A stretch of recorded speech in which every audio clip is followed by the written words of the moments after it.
1,000 years under the boot. That is what the Vietnamese endured. A millennium of Chinese dominance stretching from 111 before Christ to 938 after. You grow up with your language suppressed, your gods replaced, your sons conscripted into foreign armies, your rice shipped north to feed strangers. Generations pass, memory fades, and then something snaps. Bach Dang River, autumn 938. 20,000 Southern Han troops sailing into Vietnamese waters aboard hundreds of warships. Each vessel carries 50 men, 20 sailors, 25 warriors, 2 crossbowmen with bolts tipped in iron. The fleet commander is Liu Hongqiao, son of Emperor Liu Yan. He holds the title King of Jiao, peaceful sea military governor. His father gave him those names 3 months ago when a trader in Vietnam begged for help. That trader is already dead. Hongqiao does not know this yet. The plan is simple. Ascend the Bach Dang River, disembark in the Red River Plain, install a puppet. The Bach Dang is the major northern route from Ha Long Bay into Vietnam's heartland. It has worked before. In 930, the Southern Han seized the Vietnamese capital without a fight. Now in 938, with local leadership fractured by assassination, they expect the same. What they get is Ngô Quyền. If you value documented military history like this, subscribe. It is the best way to support our work. Also comment from which city you are hearing this from. This script is researched and factual, using sources from the Dai Viet Su Ki Toan Thu, the complete annals of Dai Viet compiled in the 15th century from earlier chronicles by Ngo Si Lien and Le Van Hu, cross-referenced with the Ziji Tongjian edited by Sima Guang and completed in 1084, plus archaeological findings published in the Vietnam Maritime Archaeology Project, reports from 2011 examining the stake yards excavated in Quang Ninh province in the 1950s. Now back to the information. Ngô Quyền was born February 6, 898, in Mong Phu village, Duong Lam, near present-day Hanoi, son of Ngo Man, a regional patriarch. Trained from childhood in crossbow, sword, military tactics, he rose to general under Duong Dinh Nghe, the lord who, in 931, defeated the Southern Han with just 3,000 men and drove them back across the border. Ngô Quyền married Duong Dinh Nghe's daughter. In 937, a military officer named Kieu Kong Tien assassinated Duong Dinh Nghe and seized power. Kieu Kong Tien immediately sent messengers to the Southern Han offering allegiance in exchange for protection. Ngô Quyền mobilized his forces in Ai Chau, modern Thanh Hoa province. He marched north, surrounded Kieu Kong Tien at Dai La Citadel, executed him before the Southern Han fleet arrived. But the fleet was already at sea. Liu Yan assembled the expedition at a place called Seagate near Guangzhou. He personally commanded a reserve force that would follow his son's main fleet. The Southern Han state controlled Guangdong, Guangxi, and Hainan, wealthy from trade, militarily powerful. Their navy was seasoned, their warships were large and heavily armed with archers. Vietnam, by contrast, fielded a fledgling force equipped with bows, crossbows, harpoons, sticks, knives, swords, and a small number of inferior vessels. On paper, it was a massacre waiting to happen. Ngô Quyền studied the terrain. The Bach Dang River flows through rugged mountains before reaching the sea, multiple tributaries. The estuary is wide, more than 2 kilometers across, tidal. The tide rises from midnight to morning. Near noon it reverses, pulling out strongly and running fast. The river mouth is the gateway. Cross it, and you reach either Ko Loa Citadel or Dai La Citadel by waterway. It is also a natural trap if you understand the rhythm. Ngô Quyền mobilized thousands of soldiers and local villagers. Late autumn, 938. Cold, northeastern wind. Rain for half a month. Under freezing conditions, they transported wood to the estuary. More than 3,000 trees. Ironwood, basswood. Each trunk sharpened to a point. Each point wrapped in iron. The stakes were driven into the riverbed at low tide across a distance of roughly 3 miles. The tops reached just below the waterline at high tide. Invisible. The stakes pointed upstream toward the source. When the tide rose, the water covered them completely.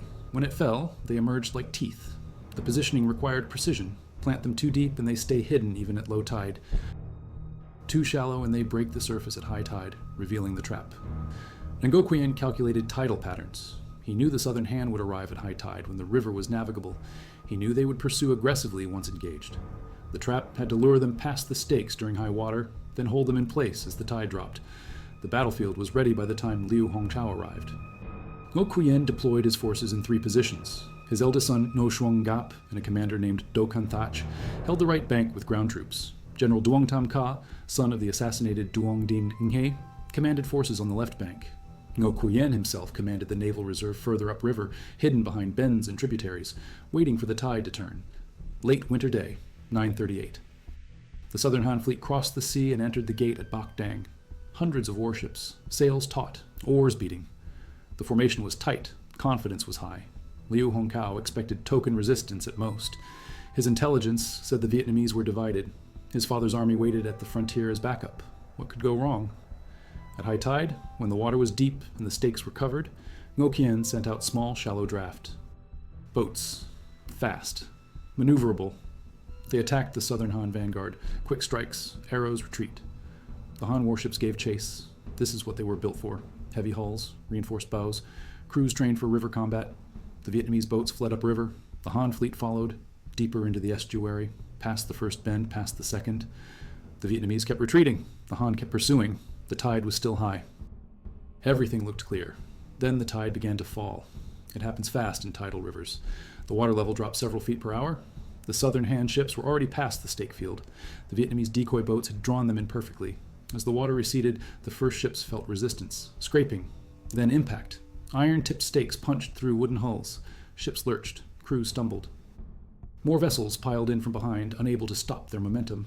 The stakes caught them one by one, impaled, immobilized, trapped in the middle of the river with water pouring out around them. Ngô Quyền gave the order. His reserve fleet surged forward. The Vietnamese boats were light and nimble. They could navigate the shallow water between stakes. They surrounded the stranded Han warships. Arrows rained down, fire arrows set, sails ablaze. Harpoons hooked over rails. Vietnamese warriors boarded the trapped vessels. Close quarters combat. Knives, swords, axes.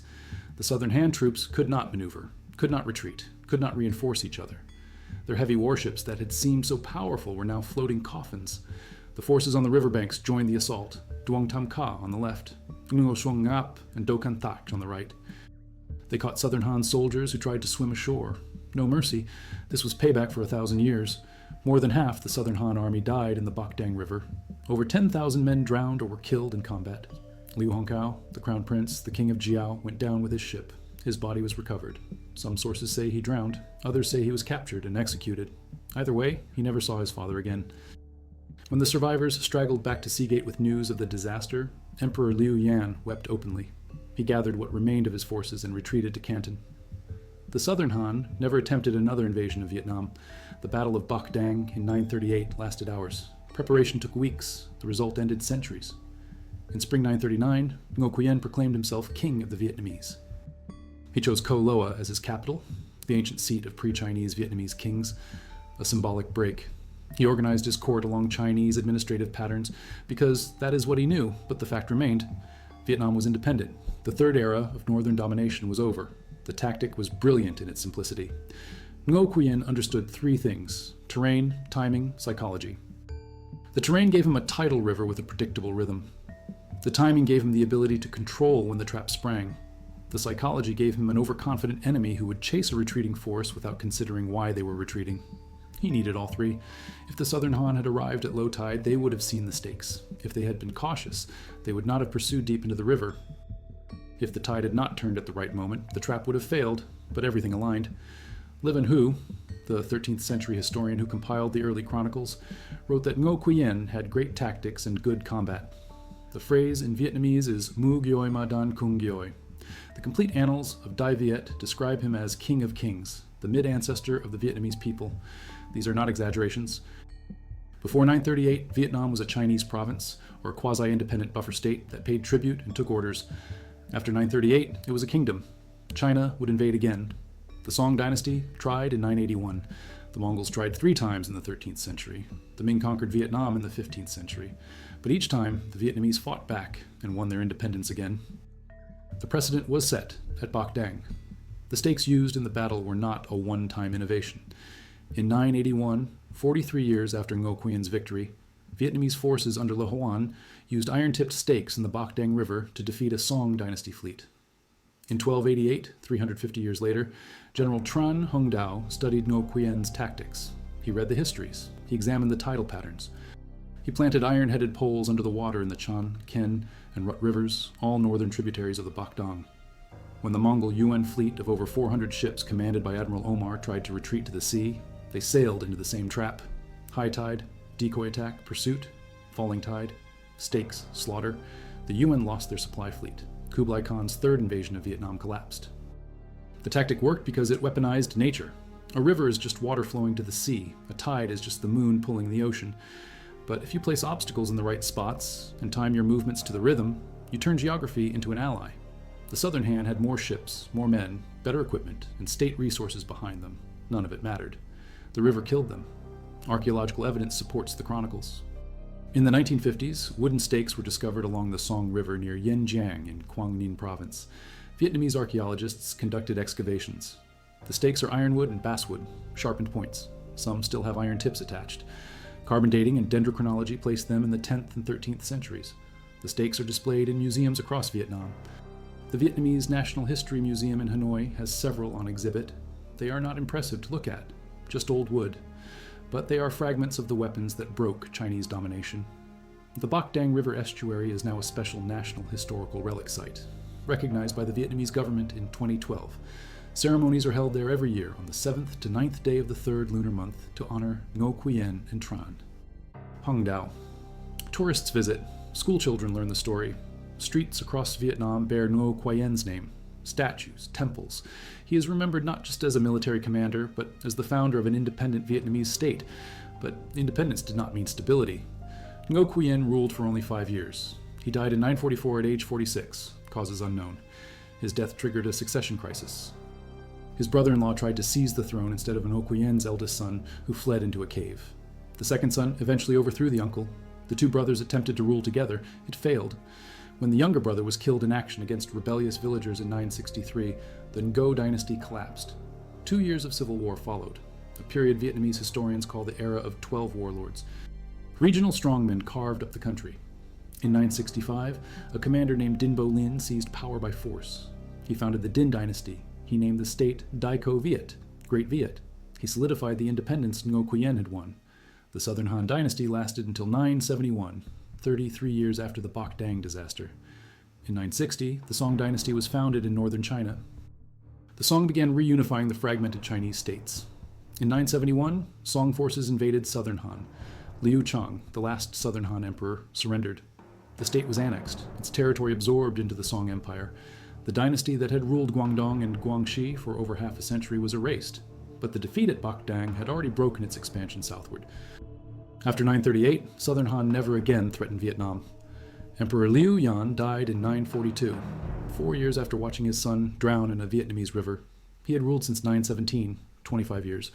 He was remembered in Chinese histories as a capable administrator who built a prosperous state through trade and agriculture. He was also remembered as the emperor who lost an entire fleet and a crown prince to a Vietnamese trap. The sources say he wept when the survivors returned. That detail appears in multiple chronicles. Tears from a man who had fought his way to imperial power and held it for a quarter century. It suggests the magnitude of the loss. Not just military, personal. His son was gone. His ambitions were crushed. His legacy was stained. Vietnamese sources emphasize that the victory was not Ngô Quyền alone. Thousands of soldiers and villagers worked in the rain to plant the stakes. Commanders on the riverbanks held their positions. The decoy boat crews risked their lives drawing the enemy in. General Duong Tam Ka fought for his father's memory. Ngo Suong Ngap fought beside his father. Do Can Thach fought for a country that had been under foreign control his entire life. The victory was collective, but Ngô Quyền was the architect. He chose the location, he designed the trap, he timed the engagement, he coordinated the three forces. Without him, the pieces do not come together, but the geopolitical context matters. 938 was during the 5 dynasties and 10 kingdoms period in China. The Tang dynasty had collapsed in 907. China fragmented into competing states. Southern Han was one of 10 kingdoms in the south. The 5 dynasties cycled rapidly in the north. Chaos, opportunity. For Vietnam, Chinese disunity was the window. If China had been united under a strong dynasty like the Tang at its peak, independence would have been nearly impossible. But in 938, the Southern Han was just one regional power. Defeating them did not require defeating all of China, just one fleet, one army, one prince. Ngô Quyền understood this. He moved fast. He struck hard. He secured independence before China could reunify. By the time the Song dynasty consolidated power in 960, Vietnam was already a functioning independent kingdom under Dinh Bo Linh. The Song tried to invade in 981. Le Hoan defeated them at Bach Dang using Ngô Quyền tactics. The Song tried again in the early 11th century. Vietnam resisted. The pattern was established. China could not easily reconquer Vietnam. The cost was too high. The terrain was too difficult. The resistance was too strong. The stakes in the riverbed were more than weapons. They were a statement. You cannot just sail in and take us. You do not understand this land the way we do. You do not know the tides. You do not know the rivers. You do not know the people. And because you do not know, you will lose. That message carried through Vietnamese history. Every time a foreign power invaded, the Vietnamese remembered Bach Dang. They remembered that a smaller force with inferior equipment could defeat a larger, better-equipped enemy if they used terrain, timing, and psychology. They remembered that independence was possible. 938, one battle, hours of combat, a river full of corpses, a drowned prince, a weeping emperor, a nation reborn. The Southern Han fleet sailed into the Bach Dang River with 20,000 men and hundreds of ships. They expected an easy conquest. They got a massacre. More than half died. The survivors fled. Vietnam was free. The domination that began in 111 before Christ ended in 938 after. 1149 years. Over 1,000 years of foreign rule broken in a single afternoon by a man who understood that rivers have rhythms and empires have blind spots. If you value documented military tactics and turning points like this, subscribe. Also comment from which city you are hearing this from. The research for this script draws from multiple primary and secondary sources, including the Dai Viet Su Khai Tuan Thu, the most comprehensive Vietnamese historical chronicle compiled over centuries, and based on earlier works by Le Van Hu, who wrote in the 13th century, the Ziji Tongjian, compiled by Sima Guang, covering Chinese history through 1084, archaeological reports from the Vietnam Maritime Archaeology Project, examining the Bach Dang stake yards, published in Proceedings, from the Asia-Pacific Regional Conference on Underwater Cultural Heritage in 2011, and the New History of the Five Dynasties by Ouyang Xu from the 11th century, which provides the Chinese perspective on the Southern Han defeat. Now back to the details. Liu Hongkao was Liu Yan's 9th son. Some sources say 7th son. The numbering varies. What does not vary is that he was a prince, given command of a fleet, given a kingdom's title before he earned it, sent to conquer territory his father had failed to hold 7 years earlier. Youth, ambition, overconfidence.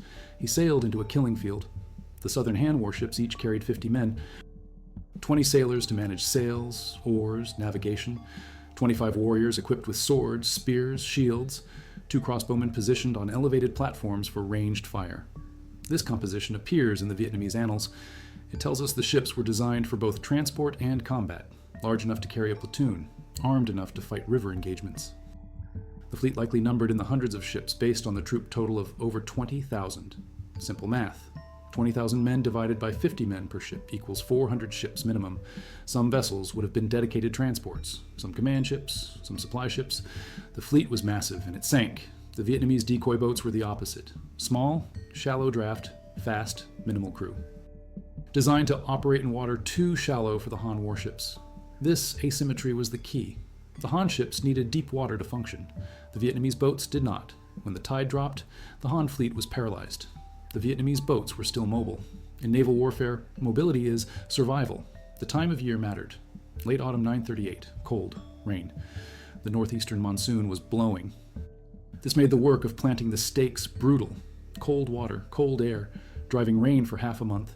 But it also meant the Southern Han fleet faced rough seas on the voyage, fatigue, seasickness, reduced readiness. By the time they entered the Bach Dang estuary, they were already worn down. Ngô Quyền timed the battle for the end of a miserable journey. His men were cold and wet from planting stakes, but they were on home ground. The Southern Han were cold and wet from sailing through a storm, and they were in enemy territory. Duong Tam Kha's presence on the battlefield had symbolic weight. His father, Duong Dinh He, had defeated the Southern Han in 931, then ruled Vietnam for 6 years before being assassinated by Kyo Kong Tien in 937. Duong Tam Kha was fighting not just for Vietnam, but for his father's legacy. He commanded the left bank. When the Southern Han ships impaled themselves on the stakes and Vietnamese warriors swarmed the vessels, Duong Tam Kha was there cutting down survivors who tried to reach shore. Revenge, justice, call it what you want. His father had been murdered by a traitor who sold out to the Southern Han. Now the Southern Han fleet was destroyed and the traitor was dead. Duong Tam Kha fought that day with personal fury behind every strike. Ngo Xuong Ngap was Ngô Quyền eldest son. He commanded the right bank alongside Do Can Thach, father and son fighting together to secure independence.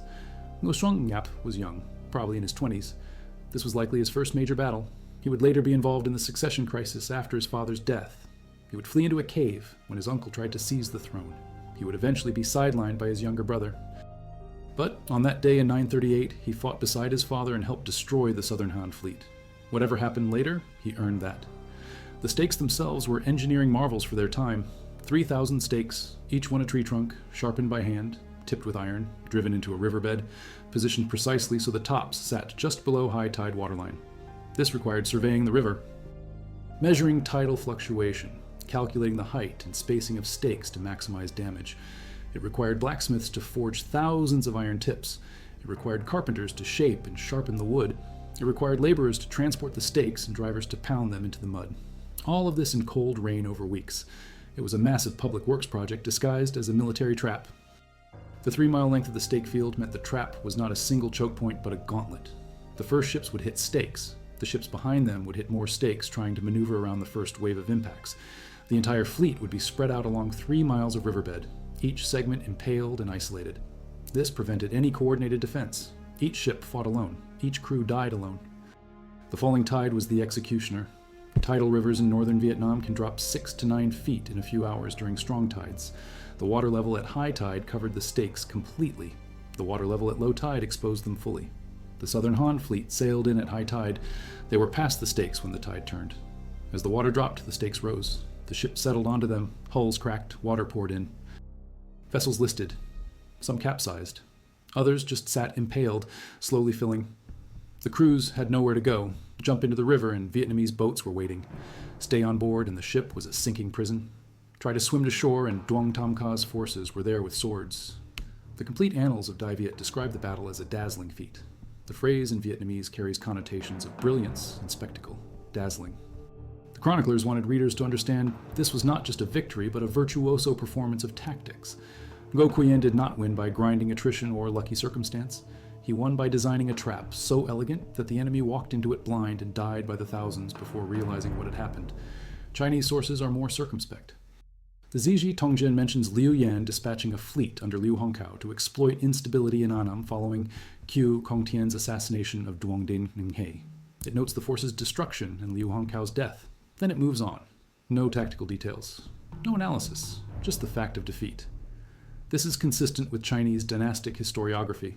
Embarrassments are recorded briefly. Triumphs are elaborated. The Southern Han lost. The chroniclers acknowledged it and changed the subject. The New History of the Five Dynasties by Ouyang Shu is similarly terse. The Southern Han attempted to annex Qinghai. They failed. Liu Hongshao died. The expedition ended. The brevity is telling. For the Vietnamese, Bach Dang was a founding myth. For the Chinese, it was a footnote, a regional setback during a chaotic period. Not worth dwelling on, but the fact remains. The Southern Han Empire, which controlled 2 of China's wealthiest provinces, fielded a large fleet with an imperial prince in command, invaded Vietnam, and was annihilated. Half the army died. The prince died. The emperor wept. The empire retreated, and Vietnam was independent. The Vietnamese sources are right to call it dazzling. It was. The location of the battle is preserved. The Bach Dang River flows through what is now Quang Ninh and Hai Phong provinces in northern Vietnam. The estuary where the stakes were planted is near Yen Jiang. The exact coordinates of the stake field have been identified through a combination of historical records, local tradition, and archaeological excavation. In 2012, the site was designated a special national historical relic. It joins other sites like the Cu Chai tunnels and the citadel of Thang Long as places where Vietnamese military ingenuity is celebrated. The stakes found in the 1950s were excavated near the town of Yen Jiang. Some were intact, others were fragments. The wood is ironwood, a dense hardwood that resists rot. The iron tips are corroded but identifiable. Metallurgical analysis confirms they are wrought iron, consistent with 10th century Vietnamese metalworking. The stakes range from 3 to 5 meters in length. The diameters vary from 15 to 30 centimeters, large enough to punch through a ship's hull, solid enough to hold the weight of a grounded vessel. Carbon dating places the stakes in 2 distinct periods, the 10th century and the 13th century. This matches the historical record. Ngô Quyền used stakes in 938. Tran Hong Dao used stakes in 1288. Both battles occurred in the same river system. The physical evidence supports the chronicles. This is not legend, this is archaeology. The Vietnam Maritime Archaeology Project published detailed findings in 2011. The project involved Vietnamese and international researchers. They surveyed the Bach Dang River. They examined the stake yards. They reviewed historical texts. They concluded that the tactic of using tidal traps with embedded stakes was used at least 3 times in Vietnamese history: 938 against the Southern Han, 981 against the Song, 1288 against the Yuan. Each time it worked, each time the invaders lost.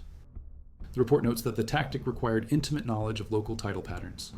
The tides in northern Vietnam are semi-diurnal, 2 high tides and 2 low tides every 24 hours. The range varies with the lunar cycle. Spring tides have the greatest range, neap tides have the least. Ngô Quyền would have needed to time the battle for a strong tidal range to maximize the drop in water level.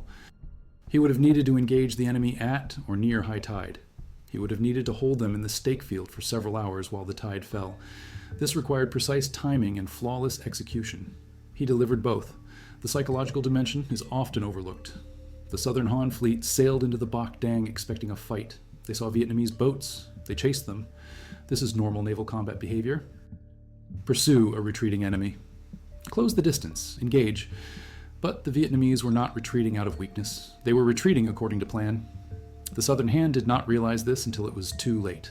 By the time they understood they were in a trap, the tide had turned and the stakes were rising. Panic set in. Crews abandoned ships. Men drowned. Officers lost control. The fleet disintegrated. Fear is a force multiplier. The Southern Han crews saw their ships impaled on invisible spikes rising from the river.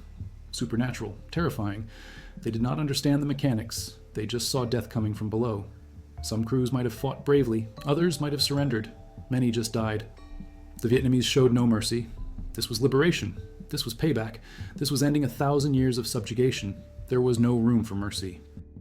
Liu Yan waiting at Sea Gate with a reserve force is a detail that appears in several sources. He did not sail with the main fleet. He positioned himself at the frontier as backup. This suggests he was not entirely confident in the expedition, or perhaps he was being cautious. Either way, he was close enough to receive news quickly. When the survivors returned, he knew within days that his son was dead and his fleet was destroyed. He wept openly. Then he withdrew. No attempt to reinforce, no attempt to retaliate, just retreat. The Southern Han never tried again. The reserves Liu Yan commanded were likely substantial. A second fleet, a second army. Enough to double down if the first wave succeeded, enough to rescue the first wave if it failed, but not enough to reverse a catastrophic loss. When half of 20,000 men die in a single battle, reinforcements do not change the outcome. They just add more bodies. Liu Yan understood this. He cut his losses and went home. The title King of Jiao that Liu Yan gave to his son was premature. Jiao refers to Jiao Qi, the Chinese name for northern Vietnam. By declaring Liu Hongkao king of Jiao before the conquest was complete, Liu Yan was projecting confidence. The title implied inevitability. We have already won. We are just going through the motions. Ngô Quyền turned that confidence into a liability. Hongkao believed his own title. He sailed in like a conqueror. He died like a fool. The assassination of Kieu Kong Tien before the Southern Han fleet arrived was critical. If Kieu Kong Tien had been alive, he would have controlled some Vietnamese forces. He would have caused internal divisions. He would have complicated Ngô Quyền defense. By executing him quickly, Ngô Quyền unified the Vietnamese resistance. There was no fifth column, no traitors to sabotage the trap, just a coordinated military force executing a brilliant plan. The speed of Ngô Quyền response to the assassination is notable. Duong Dinh Nye was killed in 937. Kieu Kong Tien seized power and called for Southern Han help. Ngô Quyền mobilized his forces, marched from Ai Chau to Dai La, surrounded Kieu Kong Tien, and executed him. All before the Southern Han fleet arrived in late 938. That is months of decisive action. Mobilization, march, siege, execution. Then preparation for the Southern Han invasion, surveying the river, ordering stakes, planting them, positioning forces, all while governing territory and maintaining order. And Ngô Quyền was not just a tactician. He was an administrator capable of coordinating a multi-front operation under time pressure. The fact that thousands of locals participated in planting the stakes indicates strong popular support. Ngô Quyền could not have forced thousands of people to work in freezing rain for weeks. They had to believe in the cause. They had to want independence. They had to trust him. This was not a tyrant conscripting labor. This was a leader rallying his people for a fight they believed in. The Vietnamese wanted to be free. Ngô Quyền gave them the plan. They gave him the labor. Together, they built the weapon that destroyed the Southern Han fleet. The symbolism of Ko Loa as Ngô Quyền capital is layered. Ko Loa was the capital of Ao Lak, a legendary pre-Chinese Vietnamese kingdom that existed around 250 before Christ. Choosing Ko Loa in 939 was a statement. We are returning to our roots. We are reclaiming our heritage. We are not Chinese. We never were. This is our land, our history, our future. The Chinese can call us Annam, pacified South, but we call ourselves Dai Viet, Great Viet, and we are not pacified. Koh Loa is north of modern Hanoi. The citadel ruins are still there, earthen ramparts, moats. The outer wall is roughly 8 kilometers in circumference. The middle wall is 6.5 kilometers. The inner wall is 1.5 kilometers. 3 concentric rings of fortification, designed to withstand siege. Ngô Quyền chose a defensible capital because he knew the Chinese would come back. They always did. He prepared for the next invasion before the current one was cold. Ngô Quyền reign was short. 939 to 944, 5 years. He spent those years consolidating power, organizing administration, and preparing for the inevitable Chinese response. The response came, but not in his lifetime. The Song dynasty invaded in 981. By then, Ngô Quyền was long dead. His dynasty had collapsed, but his legacy held. Le Huan defeated the Song using the same tactics at the same river. Bach Dang was not a one-time miracle. It was a repeatable system. The Ngo dynasty's collapse after Ngô Quyền death is tragic but unsurprising. He was the center, he was the founder, he was the general who won independence. When he died, there was no one with his prestige to hold the factions together. His brother-in-law tried to seize power. His sons fought each other. Regional warlords saw opportunity. The kingdom fragmented, but it did not return to Chinese control. That was the key. Internal chaos was preferable to foreign domination.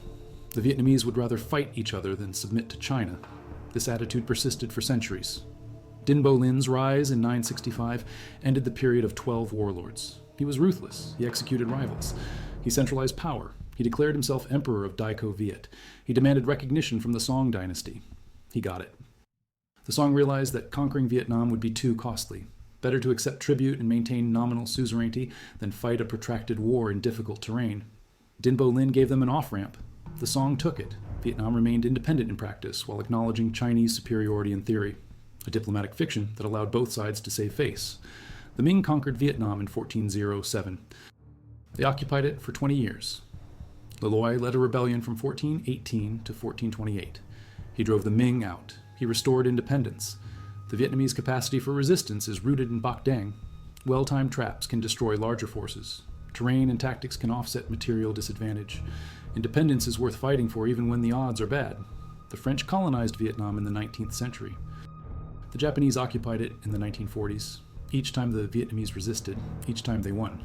The stakes in museums are relics of a specific battle, but they are also symbols of a broader strategy. Do not fight the enemy where they are strong. Fight them where the terrain favors you. Do not match them ship for ship or soldier for soldier. Use asymmetry. Make them come to you. Control the timing. Force them into a position where their advantages become liabilities. Then strike. This is how Ngô Quyền defeated the Southern Han. This is how Tran Hung Dao defeated the Mongols. This is how the Vietnamese defeated every invader for 1,000 years. The 938 battle is not well known outside Vietnam, but within Vietnam, Bach Dang is foundational. Every schoolchild learns about Ngô Quyền. It is part of the national identity. Small nations resisting larger powers. Asymmetric warfare. Terrain knowledge as a weapon. 938 was a template used for 1,000 years. The Southern Han dynasty existed for 54 years. It failed twice in Vietnam. It was conquered by the Song in 971. It left no lasting legacy except the memory of its defeat. Liu Yan ruled for 25 years. But he is remembered for weeping when his son drowned in a Vietnamese river. Liu Hongkao lived maybe 30 years. He was given a title and a fleet. He drowned in the Bach Dang River, overconfidence without preparation. He thought he was a conqueror. He was a victim. The 3,000 stakes were trees cut and shaped by hand, each carried to the river, each driven into the mud, positioned precisely, thousands of hours of labor. A community mobilized. That is what defeated the Southern Han. Labor, planning, execution. The iron tips were critical. Without iron, wood would splinter. With iron, the stake punches through the hull. The ship settles. The weight drives it deeper. Water pours in. Vietnamese blacksmiths forged thousands of iron tips. This required ore, furnaces, skill, and an industrial base. Vietnam in 938 had that capacity. They lacked numbers to match China conventionally, so they used unconventional methods. The river was a weapon. Tides, currents, depth. Every variable mattered. Ngô Quyền understood how it behaved. The Southern Han assumed their ships could navigate it. The river killed them. Local knowledge beats imported assumptions. The Southern Han had sailed many rivers, but they did not know the Bach Dang. They did not know its tides. They did not know its stakes. Ngô Quyền did. He lived there. That knowledge was a weapon. In 2011, archaeologists working in the Bach Dang estuary discovered a mass grave near the original stake field. Thousands of bones, arrow wounds, blade wounds, blunt force trauma. Carbon dated to the late 10th century. Isotope analysis indicates southern Chinese origin. This is the Southern Han Fleet. These are Liu Hongkao's men. They sailed into the Bach Dang in autumn 938. They died on stakes, or drowned, or were killed by Vietnamese warriors. Their bodies were dumped in a mass grave near the battlefield, unmarked, forgotten, until archaeologists found it 11 centuries later. The bones do not lie. The chronicles say over 10,000 men died. The grave contains thousands of skeletons. The numbers match. The location matches. The dating matches. This is not myth. This is physical evidence of a massacre. The Bach Dang River in 938 was a killing field. The Southern Han came to conquer. They found only death.